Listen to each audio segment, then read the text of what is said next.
Welcome back to the Triple XP Arcade, the podcast where nerd culture levels up. We're here to press X on all things nerdy, so grab a token, press start, and let's rack up some Triple XP!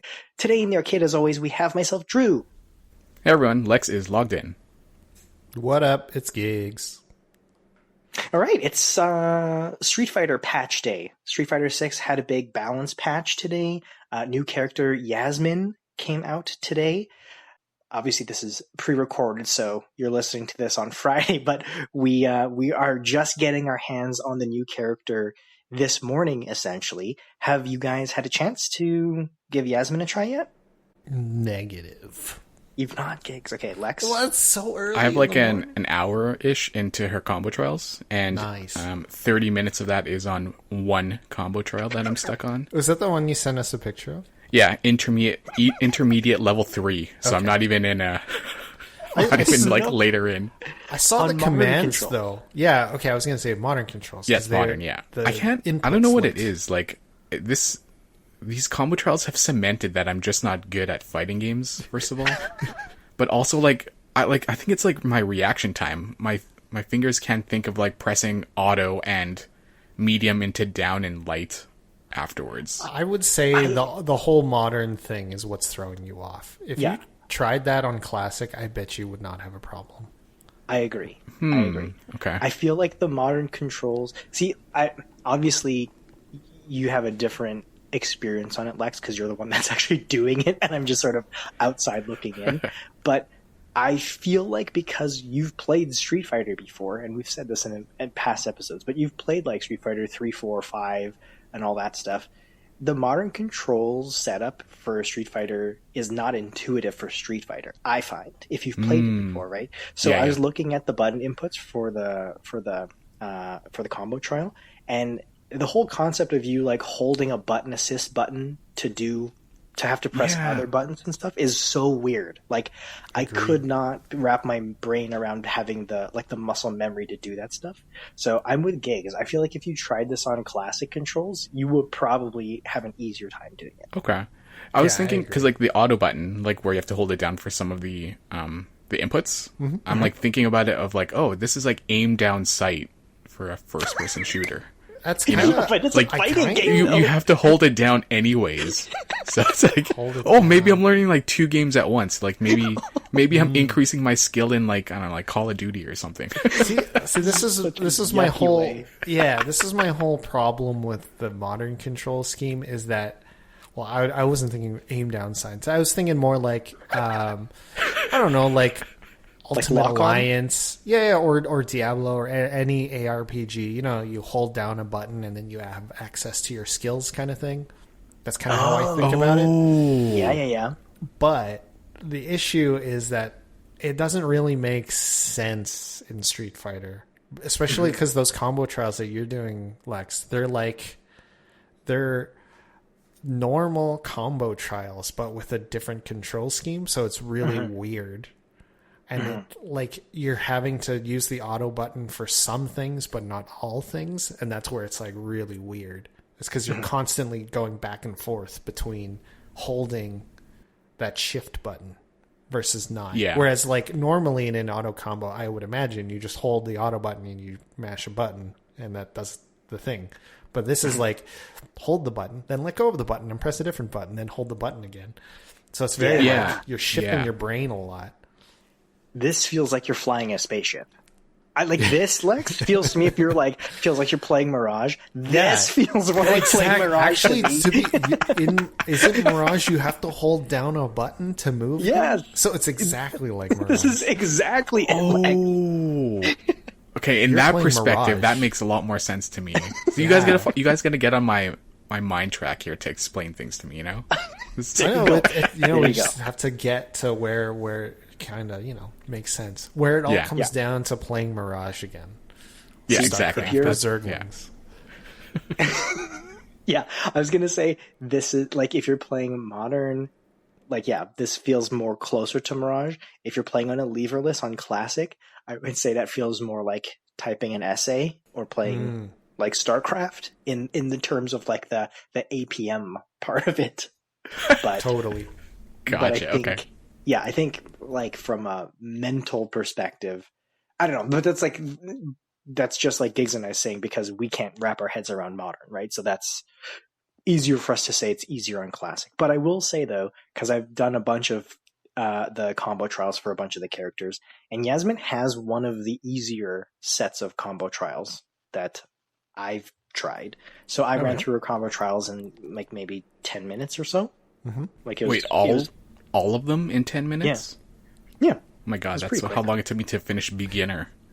Again, you're playing on a weird control scheme that you didn't grow up with on a new character in a new game, so that's understandable. But like, I think it's not only it's the timing of input, like from going from one line of the combo trial to the other one. I can't get the input myself. I have to like slow it down to 50%, watch the example, and then I look at when they actually press the button for like in the input. You know how like it counts down from like 1 to 99 or whatever. I'm like looking for that number, then I try and copy that, because I don't get the feel of when to place the button input. See, that's weird. The thing with. So I feel like we're getting into a Street Fighter learning lesson here, but like that. So that's the thing. That's why I was curious to see where in the combo trial you were having issues with, because there's two things that they don't tell you that you learn as you like take Street Fighter seriously. It's the difference between a link and a cancel, and you have to understand which is which, and then that helps you figure out what you're doing, like when the button is pressed. Because there's two different types of windows, we'll call them. One's a cancel and one's a link, and then so Lex, what you're trying to find, what frame or whatever they're pressing. So that's just telling you like when it is, but understanding which of the two, link or cancel, it is will help you just kind of like know without having to look at the frame things. And that's hard to like figure out unless somebody tells you, or you do what we did, which is like you deep dive into the crap, into the trenches of how to play the game like competitively. Which is my whole thing with why Street Fighter's not good at teaching people how to play it, because this is not stuff that you worry about in other games. Like links are not really a thing in a lot of other fighting games. Right. Yeah. Also, Lex, are you still playing this on leverless? No, I'm using the Pro controller now. I couldn't. Okay. I got finger cramps on the leverless. Like, that's what I was gonna say. Playing modern on a leverless is like extra unintuitive. Yeah, I like have to hold like a pinky button down or something, right? Yeah, I had my fingers lock up. Like when you're holding something for a super long time, and then your finger just locks. I had that happen on the leverless, so I had shelved it for now.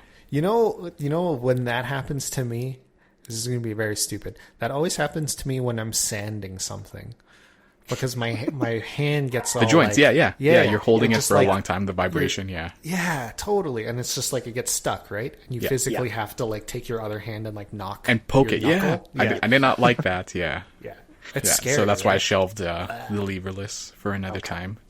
Okay. So progress-wise, you're still working on it, Lex, trying to get the hang of it. I'll say from my experience so far, I've done a couple matches, did the combo trials. I like Yasmin so far. I think she's pretty fun. I will probably main her for a while. I mean, we already know Street Fighter does a really good job anytime a new character is released. Even if it's characters that I typically haven't liked before, because like Alex was released and I never played Alex before, but I played Alex a ton because he was super fun from my perspective. So they do a really good job with the new characters, and Yasmin is really fun. So get a chance, Gigs, if you're able to sneak in a few minutes here and there. But Yasmin is a fun character to play. I think I got to download the updates still. Oh. Okay. Oh, updates. You'll find a window. You'll find a window. I'll have a window at some point. All right. Sorry. We always have to start with our Lex's progress on Street Fighter as Lex's Labs. Lex's Labs as we count down to Tifa in 2027. So where progress bar-wise is above 0, but less than 50, somewhere in that first half range, it sounds like. Oh, yeah. Definitely. All right, Lex, we have there's something fun being released to tomorrow, I understand, but why don't you just kick us off with the topic for today's podcast? Yeah, so the topic kind of just came into mind because Final Fantasy XIV Nintendo Switch 2 edition is coming out to Nintendo Switch 2. And I know this crew has played it in the past before, but it's always been PS5, PC style. This is kind of like the first iteration they're building for Nintendo, first of all, but also like properly handheld mode. Because I think I tried playing it on the Steam Deck, and that did not install easily. First of all, that was very unintuitive, and then like the control scheme was all messed up. It was just like a whole mix of it. It wasn't like set up for a Steam Deck or anything like that. Right. Because the Switch 2 one is what do they call it? It's formatted for console handheld. Console. Yeah, exactly. Yeah. Yeah, I'm excited to try it. Wow. Yeah, I'm genuinely curious how they build it. Like, are they going to use the touchscreens? Because like the Switch 2 also has a mouse mode built into it too. Right. That is a great call. I forgot about that. So I'm actually genuinely curious how they're going to build it, but. If it plays like anything like how it plays on PlayStation, I think it'll be fantastic. Yeah, I have a feeling it'll be mostly PlayStation, sort of like it'll feel the same. Yeah, it'd be cool if they added touchscreen, because like if you're playing in handheld, you can just literally click the screen, which would be pretty sweet too. Yes. But yeah, that release got me into the mind of like, oh man, I just want to live in the world of Eorza, and then that kind of brought up the topic of what video game world would you guys want to live in? But before we get started on which video game world, I want to ask the question to you guys is, you guys have to live in the last video game world that you played. What was it? Okay. Drew, you go first. I want to know. Well, I think like Street Fighter is. I was literally just playing it a few minutes before we hopped on. If I was to disregard Street Fighter, let's say, because I feel like that's not really a fun answer. Like that's just the normal real world with dudes throwing fireballs. Randomly encounter three round fights in my day to day as I'm walking down the street. No, if I was to not do Street Fighter, the last game that I actually played, and I haven't told you guys this yet, but I actually got really into No Man's Sky. Oh yes, nice, dude. So hell yeah.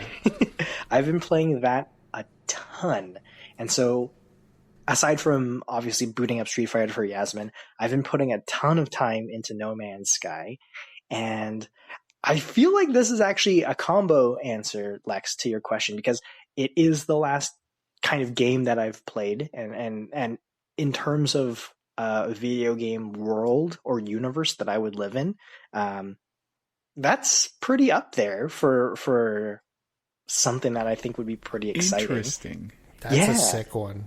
Have you played No Man's Sky, Lex? I played like maybe an hour of it, then I got a little bit stressed out, then I put it down. Stressed out? Okay. Well, because like I don't think I was actually playing it right. And this is the one where you can hop planet to planet, right? Yeah. Okay, so yeah, my first like 10 minutes was like stressful because you land on a planet, but then like I had like an oxygen level. Oh yeah. And then you have to like start building stuff, and I'm like, pet peeve. I hate being timed for things like, oh, you're running low on oxygen, you better find some oxygen. I'm like, I don't know what I'm doing. What's the buttons? Like, where's the modern control? I just want to move. Like, good grief. Yeah. That's so you've funny. Played quite a bit. Yeah. I've what do you call it? Credit rolled on it. Oh, really? Damn, okay. Yeah. Oh man, I feel like I sent you guys pictures of my ship years ago. This is when I was living at that apartment. Mm-hmm. I got really into it on the PS5 because I was looking for something kind of relaxing, crafty. Yeah. And that kind of like hit all the buttons. And Lex, it's so funny that like you're talking about like the oxygen thing. That that becomes like basically a non-issue in like 30 minutes, and it's like not a thing really for the rest of the game. Didn't make it that far. Staying anxious. But it was very like, man, if you got like a busted brain like me, where it's like you like to have things organized and you like to like it's such a good game for that. It's not really challenging, but it is fun. Like I found it extremely fun to just fly around. That was kind of like the main thing I liked doing, was just trying to get that perfect ship, which I had a solar powered or a solar sailed. I can't remember what kind of ships they're called anymore, but it was like a yellow solar ship, whatever they're called.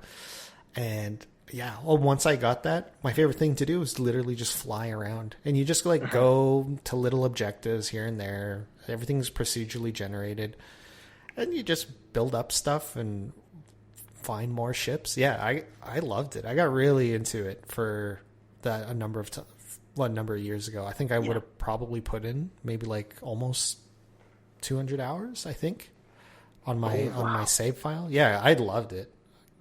It's awesome. Yeah. I typically don't like these kinds of games. I think we've mentioned this before, like the open-ended games, I think we'd already talked about how I didn't really like Grand Theft Auto because it was too open world. And now we're talking about, I'm not just in whatever, San Andreas or whatever. I have like a universe of things to do. But I kind of related this to being a cozy game for myself, because I've kind of is. Yeah, right. I had to kind of shift the kinds of games that I'm playing, obviously with the new baby, right? But jumping into No Man's Sky and just doing, like you said, gigs, do some exploring some planets, just doing some small objectives, working on your ship. Like it was really easy for me to jump in and play for like 15-20 minutes, do something quick, gather some resources, and be like, oh, okay, gotta go do something with baby real quick, right? So it was easy to jump in and out of. And from like a living in this world or universe perspective, I think I would love that. You're just like exploring space. You can literally jump from planet to planet. Like the whole thing is there's no loading screens. So you launch off of the planet and you like fly through the atmosphere, and then all of a sudden you're in space and you can just fly to another planet. Is so cool. Like it's such a fun experience. And if I'm living in this universe, you can quite literally find and pick the perfect planet for you to live on based off of what you want, how you want it to look. There's like paradise planets that you can find where, it just looks like a cool sort of alienscape, purple skies, there's big oceans and stuff. And so if that's where you want to live and just explore there, eat some cool alien animal meat or whatever, I don't know.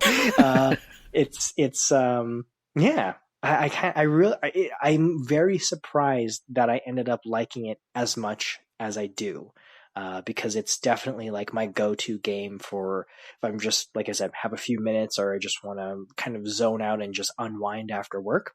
I'll throw on some No Man's Sky and just space out for a little bit, literally. Nice. Yeah. Nice. Plus it's got flying the ship is fun, right? It's like Star Fox. Super fun. You just... Whoa. Hang on. Back it up here. Actually. I mean, there is a little bit of combat. It's not really like hairy or sweaty combat, but yeah, it's still fun to fly around in a ship and you get different guns and stuff. Mm-hmm. Yeah, it is. It's pretty good. I have it for PS5 and Switch. I got it for the Switch because it was recently on sale. Oh, nice. Performance on PS5 definitely way better, but Switch having the ability to run this in handheld was super nice, because now it's way easier to just pick it up for like 5-10 minutes wherever I am. I would recommend it for if it's like on sale. I do recommend. Okay, I'm gonna buy it right now. Yeah, buy it right now. Settle down, it was Lex. sale price. Yeah, he's gonna buy like 6 copies all of a sudden. Yeah, exactly. Yeah. Yeah. I'm curious how it runs on Switch 2. What? Have you tried it on Switch 2, Drew? I have not tried it on Switch 2, but it runs pretty nice on the original Switch, so I would imagine that it runs nice on Switch. I think there was actually a Switch 2 upgrade nice. Oh, nice. Okay. pack that you can get for it, and that's free. So, yeah, I think it was like what was on sale for this? Like $30 or something. Nice. So, It's a lot of playtime for a cheap game. Yeah. Like in my opinion. Yeah. Yeah, and like sorry, this is kind of aside from the topic, but because this game came out like a long time ago, like 10 years ago. Ages ago, yeah. Yeah. To everybody's like very critical feedback of it. Yeah.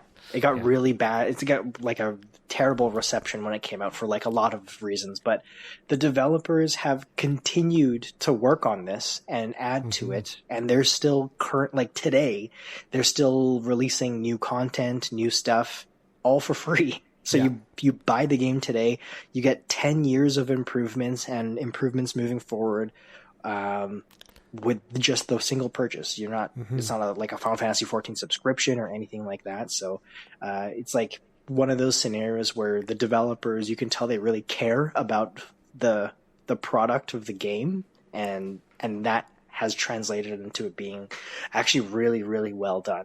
And I agree.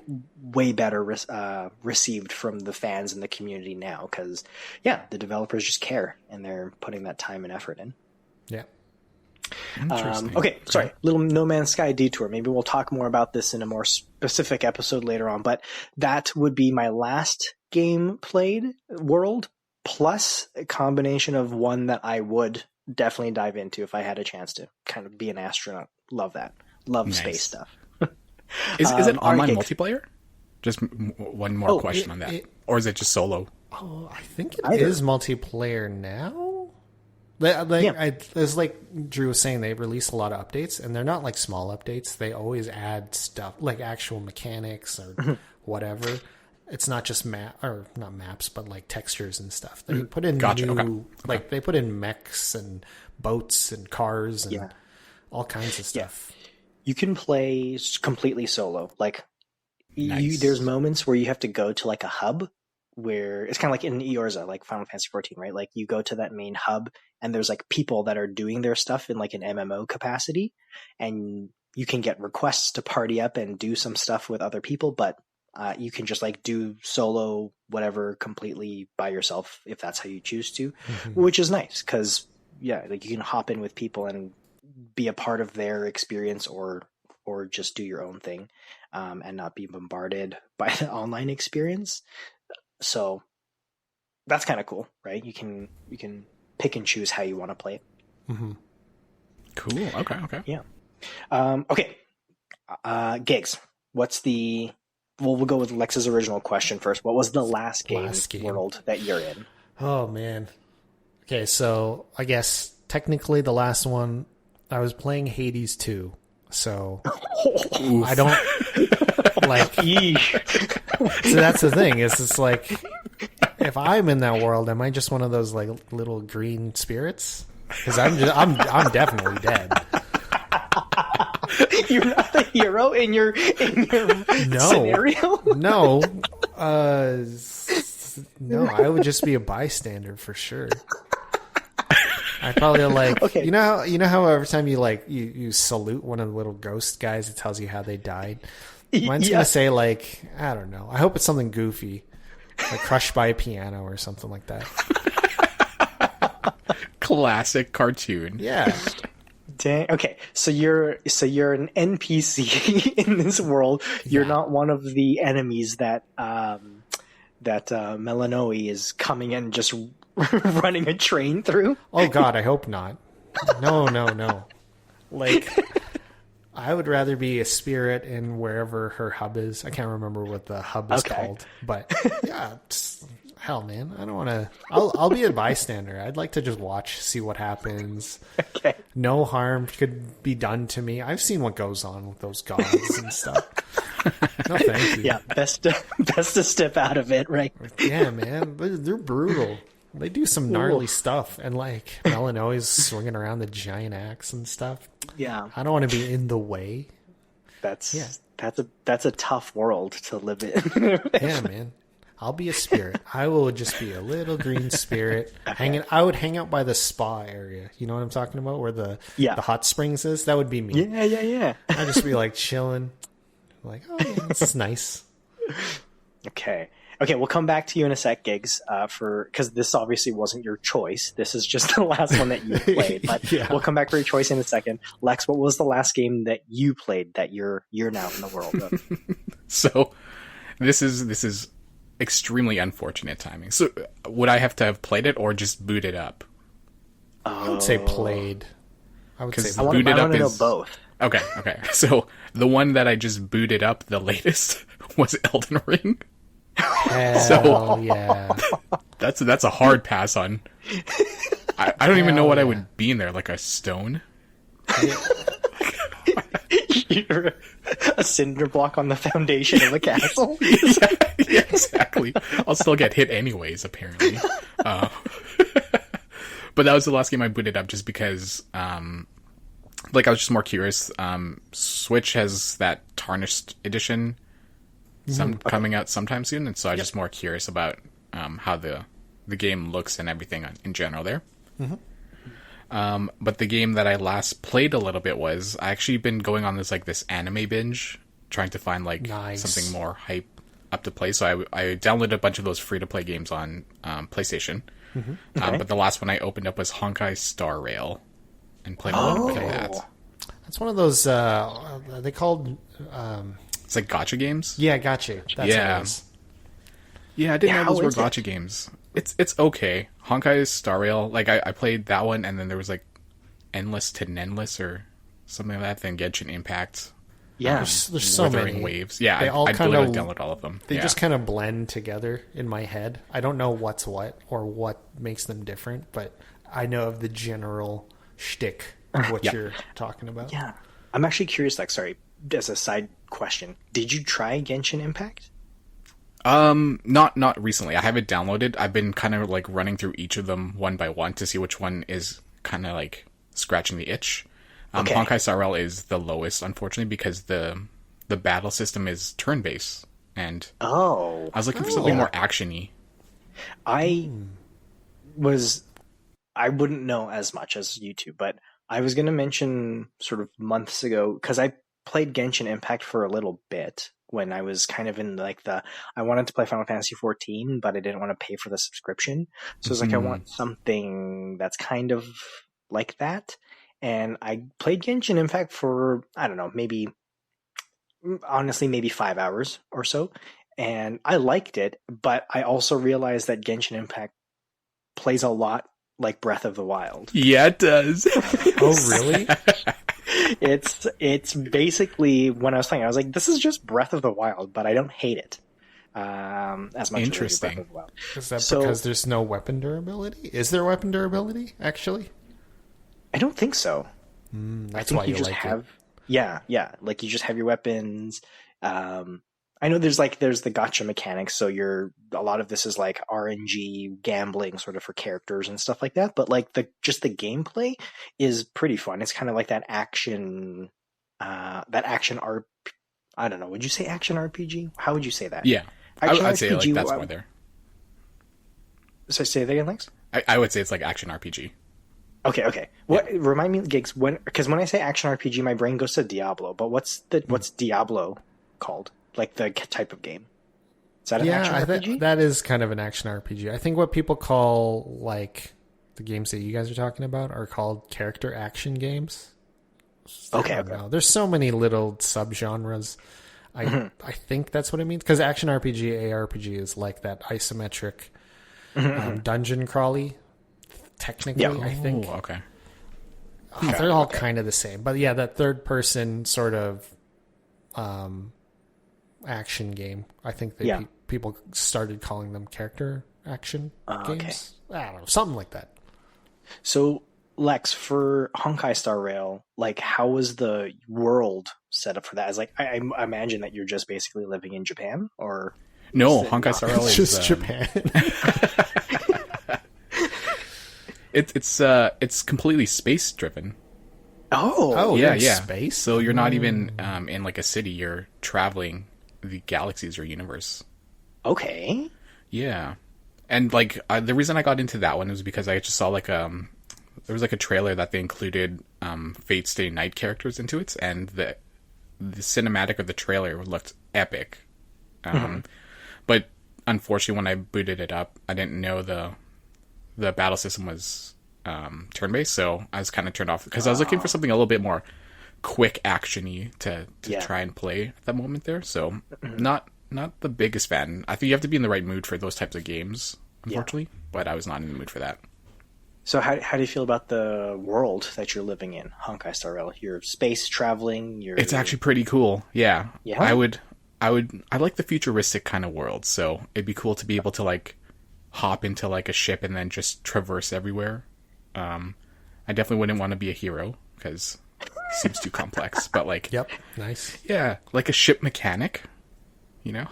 Okay. When you say mechanic, like a automobile, like just mechanic, yeah, like maintenance on the ship. Like okay. I'll be traveling everywhere, and then if I choose to go on the planet, then I can. You know.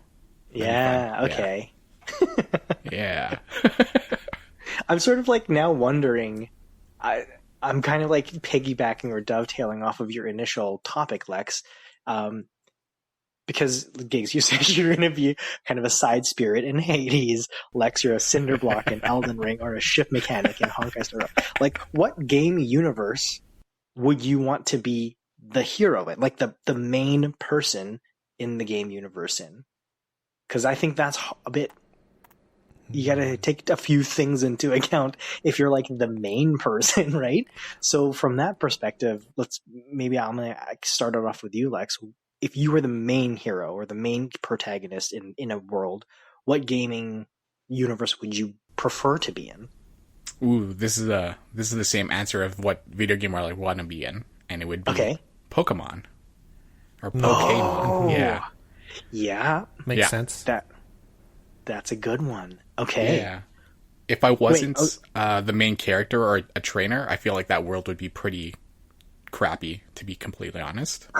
Just a normie, is that what people call like if you're not able to train Pokemon, I feel like that would be such a like slap in the face to just live in the world of Pokemon and you see like a Charmander running. It's like, oh, that's a shame I can't catch or train or do any of that stuff. Even like a Weedle or a Caterpie. It'd be so depressing. You're just like you're an accountant or something. Yeah, and then you see like 7-year-old kids running by. Gotcha. Yeah, what a miserable adult life that some people have. And I'm thinking back to like the Detective Pikachu movie where there's like this whole bustling city and there's Pokemon everywhere, but like some people in there are just doing regular work. Yeah, exactly, right. Okay. That's a really good one. I actually didn't think of that. So if you were a trainer, like you were the main person in like a Pokemon universe, you have how many balls do you have in the game? 6 or 5? 2, dude. Sorry, I had what? To. The question was how many balls?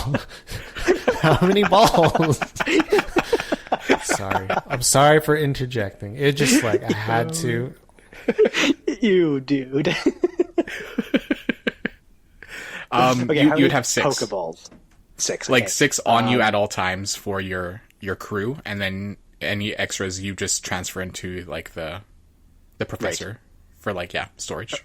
Okay, so I feel like we might be dabbling into a separate side question here, but just to kind of round out the question, Lex, you're in the universe, you're in Pokemon, you're a main trainer. Who are the 6 Pokemon that you have on your person? I would go. Oh boy, that's a loaded question. Snorlax, that's for a sure. Great question. Oh, Snorlax. Yeah. Snorlax, Dragonite, Fat Pikachu, specifically a Fat Pikachu. I don't want like I don't want like a regular one. Latios. Yeah. It's like the bird. Mewtwo. Okay. And I don't know who my last one would be, actually. I'm just trying to think of who that would be, but... Oh, Rayquaza. There we go. Oh, that's my crew. Okay. Yeah. That's a crew if I ever saw one. Okay, so now, follow-up question as I'm rounding this out. Because this is you live in this universe. How did you envision you captured like Mewtwo and Rayquaza?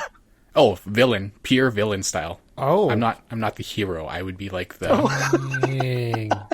like the Giovanni villain in the universe. He's the bully. That's a Shyamalan twist I wasn't expecting.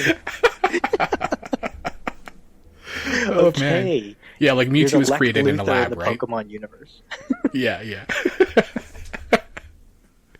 Yeah, I would be Elite Four, Giovanni, Team Rocket style.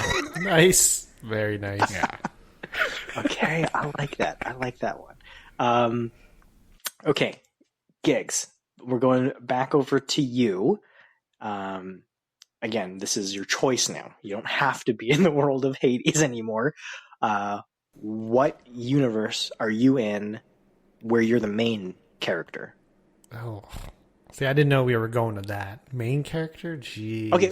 Let's take that one out for now. So you have like a minute to think about it. So what was your previous answer for just like a world that you would be in? I was gonna say if I was the main character, I'd be in Car Mechanic Simulator. That's what I'd be in. It's a real life. You just fix cars. You just have a normal job. Yeah, but they would pay me a lot more than they would in real life. Okay. No, I think. Oh man, I don't even know. I think I would like to. If I were to be in a world, I'd like to.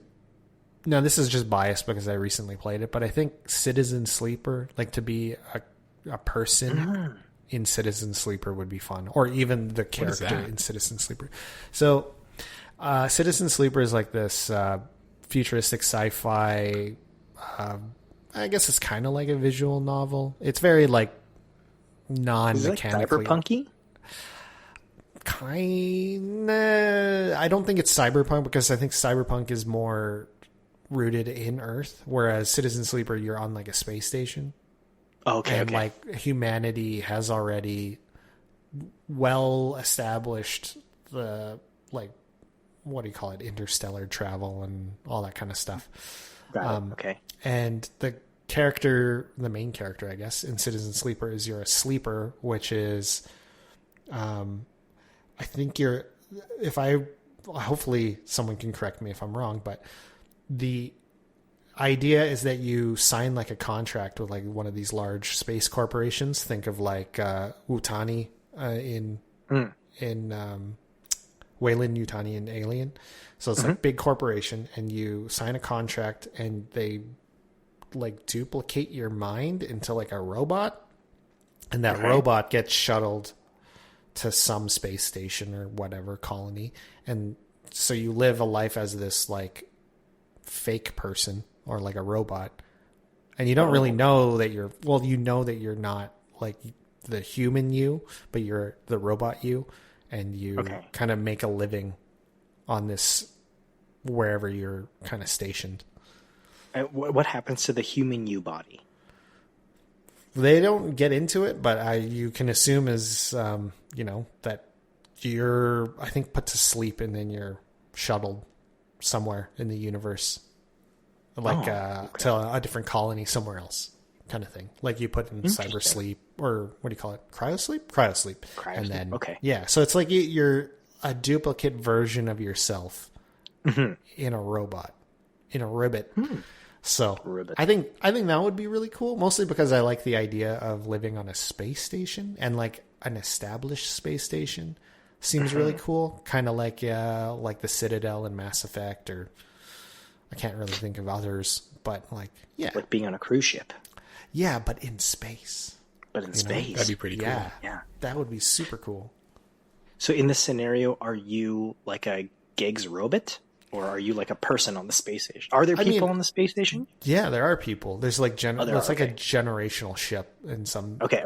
Some people are on generational ships. Some people are whatever. So it's like you can get born onto the space station, or you can like come from a colony, yada yada. And there's lots of fun little conflicts and stuff. But I think I would like to be just like a what do you call it? A spacer, kind of like in The Expanse, like Born in Space. I think that'd be fun. Okay. So you're not so you have like your physical body and stuff on the space station. Yeah. I think it's still, although to be a robot would be pretty cool. I don't know what that would be like, but dang. Because I guess this goes into like a more philosophical question, but like what if the robot gets destroyed? Like, does your consciousness get re-put in another one? Or like, is that the equivalent of you effectively dying now?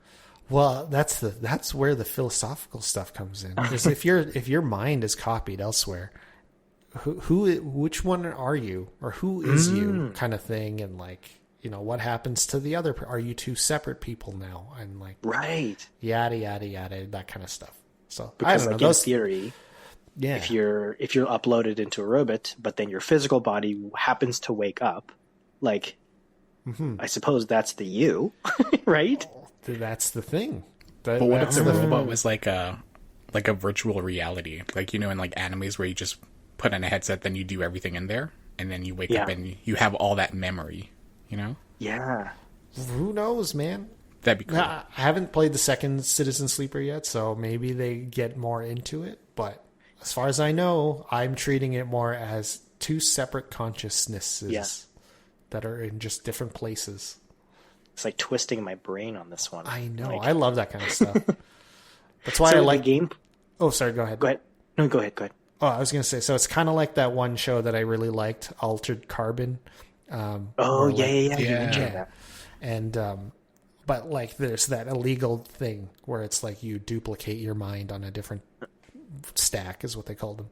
So kind of the same idea where it's like, what are all the weird philosophical things that happen if you copy your brain, right? Yeah. Okay, and so you said this game plays like a visual novel. So, like, what is the gameplay? Just like a lot of reading and story progression, or is there like? It's like just gaming? all reading. It's basically, okay. But there you have an influence. You influence outcomes based on dice rolls, but it's basically just like a choose your own adventure kind of dealio. Mm-hmm. Yeah, but with you know, the very loose pass fail mechanic based on dice. It's not gameplay wise very interesting, but the stories I was like really into. That was like the most reading I've done since high school.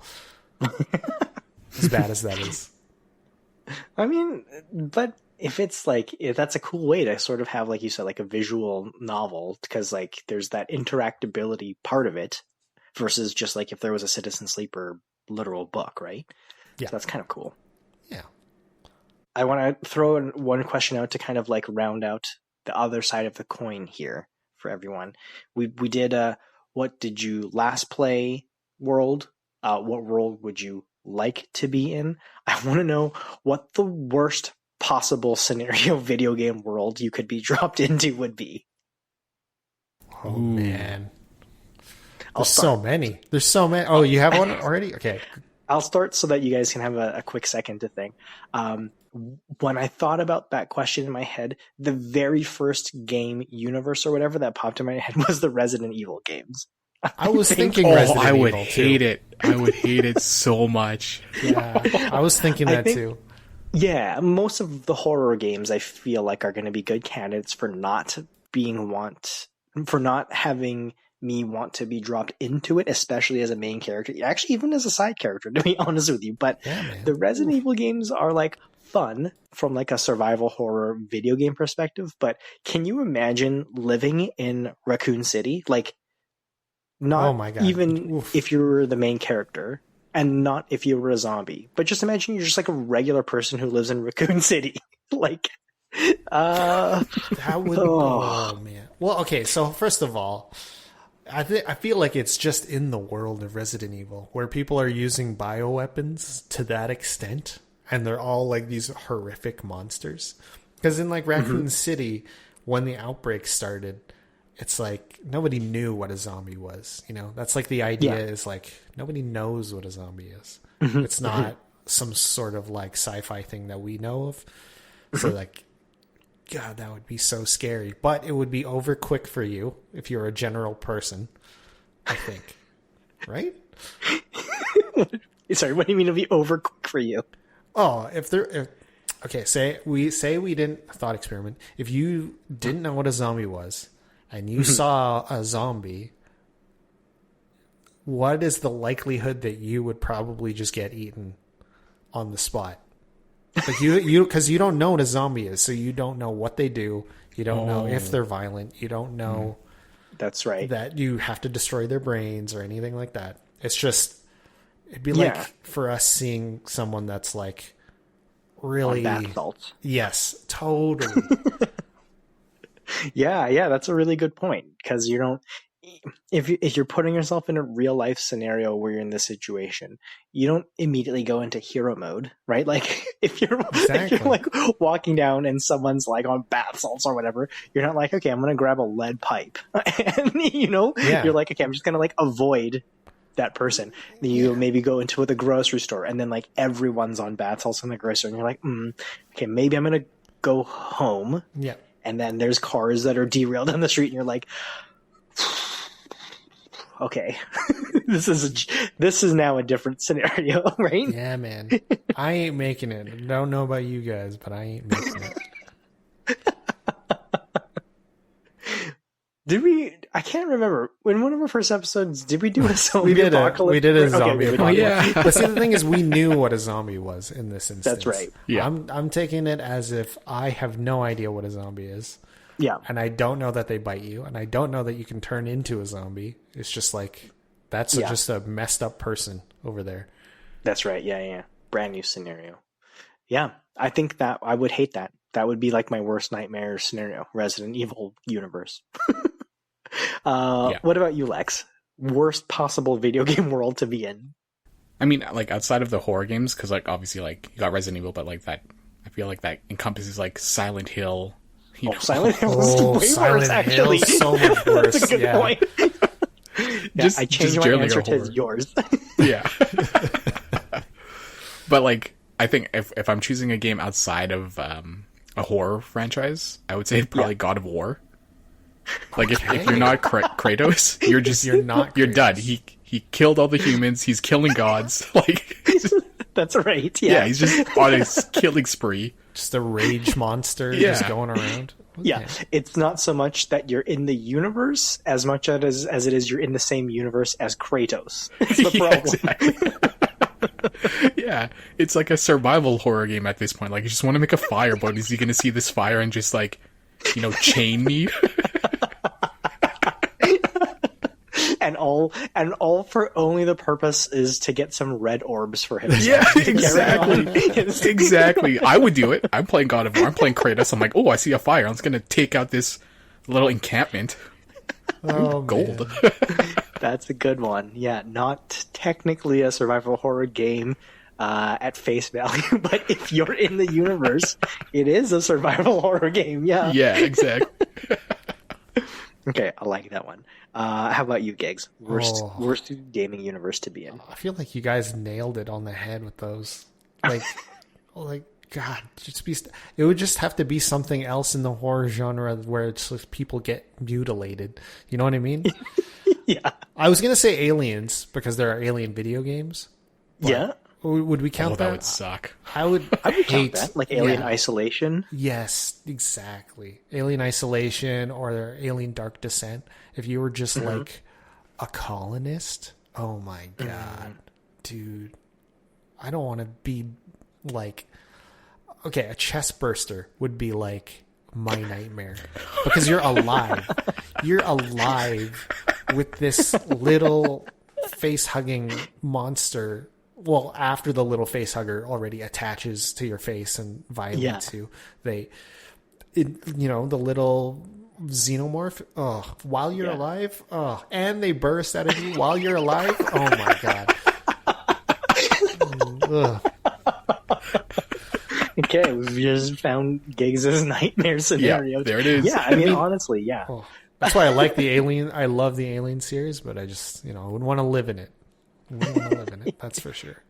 Imagine this is the same universe as Resident Evil or Silent Hill, where xenomorphs happen to exist on the same, and the hero that's meant to defeat these aliens is Kratos. And you're just the bystander in this universe, and you're like, well, I've got no chance whatsoever to make a thriving life for myself in this world. Yeah, you're screwed. What do you do? I think I'd rather turn into a zombie than be you might as well at that point. Yeah.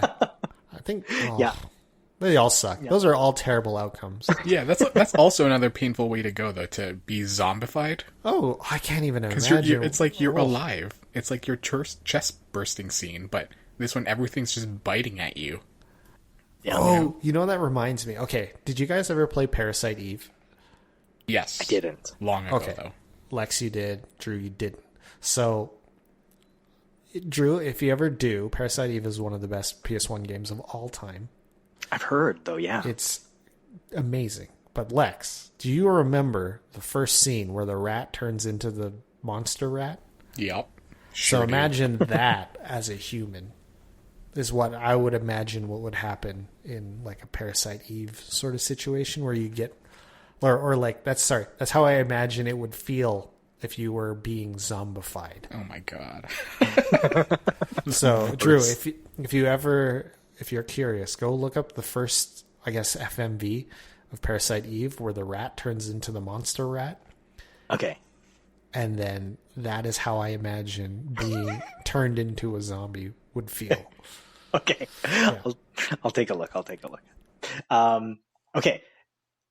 I want to sort of wrap us up with sort of a brighter note and just curious out for discussion because we didn't mention this one, but what do we think about living in the Mario universe, in the Mushroom Kingdom? Is this a positive or is this a negative? How do we feel about that? That's a negative on my end. Negative. Okay, yeah. From what perspective are you in this universe? Are you like the Mario or are you a bystander? If I'm just like a general Toad. Okay, you're a Toad. Yeah. It's a negative. Yeah. Why? Too many enemies, man. Like, could you just imagine just living in the Mushroom Kingdom and then Mario comes and just starts some chaos, and then now you just look up and you see a giant bullet bill heading for your city? Oh my God. That is a terrifying idea. A bullet bill? Oh my God. It's the collateral damage brought by the Mario. Yeah, exactly. You're like, oh, I'm having so much fun, and then this plumber just warps into our world, brings in all these other galaxies of chaosness, And then Bowser's always just starting chaos too. Bowser's got no chill. He's literally trying to take over each kingdom. Because actually, now that you mention it, the two states of Toads that I know are just calm, happy, and full on panic screaming. And there's no in between. It's like one or the other only. Yeah, shockingly, I feel like it'd be pretty rough to live in that world. Yeah, that's a good point. That's a good point. Also, what do you think, eat? Giggs? What do you eat if you're in if you are a toad? What do toads eat? Well, that's a good question. What do toads eat? Yeah, because it's like the turnips have faces. Everything has faces. Are they alive? He was cooking some stuff in the first movie. That's what I remember, to distract the guards, and it looked pretty good. He was making spaghetti or something. Okay, so they have pasta. Okay. Yeah. They have they have to have pasta. Yeah, and carbs. Yeah. Okay. Okay, yeah, Giggs, what do you think? Positive, negative in the Mushroom Kingdom? I was thinking positive. I don't know. I'm thinking about it like I'm one of the people in the towns in Mario RPG. So I'm a Toad, but I'm living a life, and I have a house, and I have a tiny bed, and I don't know if they die. You know what I mean? Yeah. They seem to have a pretty carefree life. Mm-hmm. Outside of the bullet bills and the chomps. But as long as you're not straying into the forest, is my understanding, you're good. Mm-hmm. Right? I'm sort of thinking in the perspective of if I'm just me as I am now, but I happen to live in the Mushroom Kingdom universe, I feel like having access to the power-ups could be nice, right? But see, do you see any other character use them, other than that's a good point. The heroes? But we don't know if it's, I guess I would just say, I don't know if it's possible even if other people can or not. Yeah. It's like the Pokemon trainer thing. Maybe you have to be of special mind and body to use the power-up mushroom. Otherwise, it's just poison to you. Wait. But I was thinking you can be Toads in a lot of the Mario games. So they can use things. No problem. Right? You can use a fire flower as a Toad. As a blue Toad, we'll say. It's true, Yeah. But so I guess this is this is kind of more like a theoretical question, is the crossover of the feather power up from Super Mario World. Could a Toad use that, or are they limited to only using fire flowers and mushroom power ups, right? Because maybe there's like a genetic incompatibility, like what you're saying, Lex, is like we can do this one, but we can't do these ones for some reason or another. Yeah.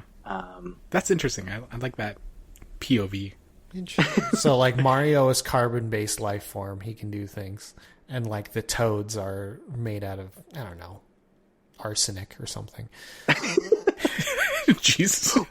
Well, like in the scenario that I'm thinking of, if I'm just me in the universe, maybe it's like a scenario where like I'm eating like a bacon mushroom melt from Wendy's, and those mushrooms are just like vegetable or whatever, like just food that I eat. But if you're a Mario, who, I mean, I know he's kind of like a human form, but let's be honest, he's got a little different proportions than like a regular human. We know that from Mario Odyssey, because he's around like in the city environment, he's around like regularly proportioned people, right?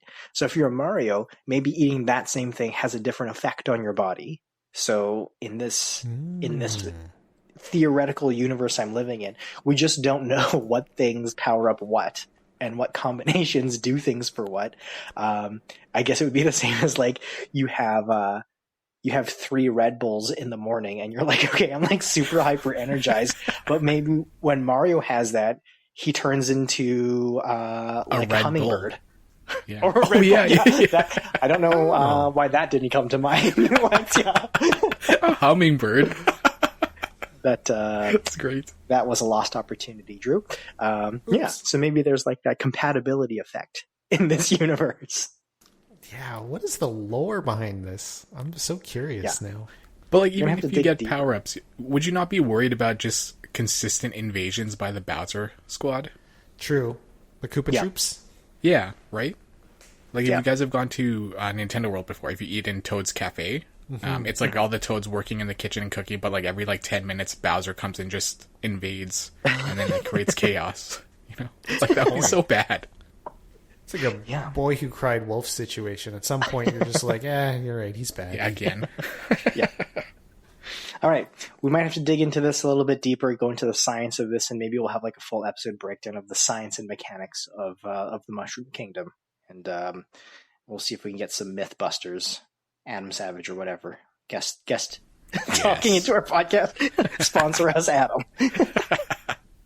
All right, folks, that's our wrap for us this week on the Triple XP Arcade. We always love hanging out with you in the party, so please leave a comment below and let us know what your ideal video game universe to live in is. And on the other side of the coin, what would be the worst video game universe that you would definitely hate to live in? Be sure to follow us on all socials so you don't miss a drop of the new episode releases every single Friday. Until then, game on, stay nerdy, and remember, you always level up faster at the Triple XP Arcade.